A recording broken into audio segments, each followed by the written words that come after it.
Ang isang basong juice nito ay sapat na para linisin ang ating liver, kidney at balat.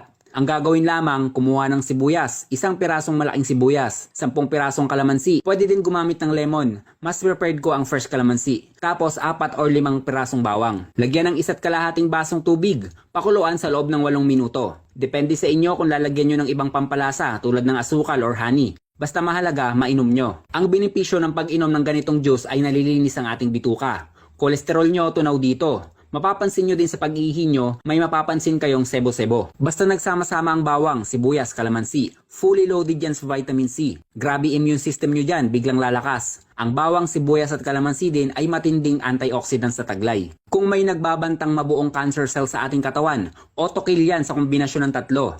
Gawin nyo ito tuwing umaga, pagising nyo. Dapat walang laman ng tiyan. Uulitin ko po, dapat walang laman ng tiyan.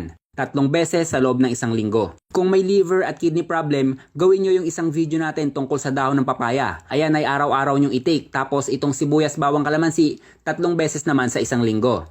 Ito ang magandang panglinis ng ating katawan. Paalala lang po, huwag kayong magtataka kung papawisan kayo ng marami dahil reaksyon ng katawan nyo yan para ilabas ang toxin sa ating katawan. At huwag din mangamba kung ano ang mapansin nyo sa inyong pag-ihi. Normal din yan naglalabas ng lason sa ating katawan.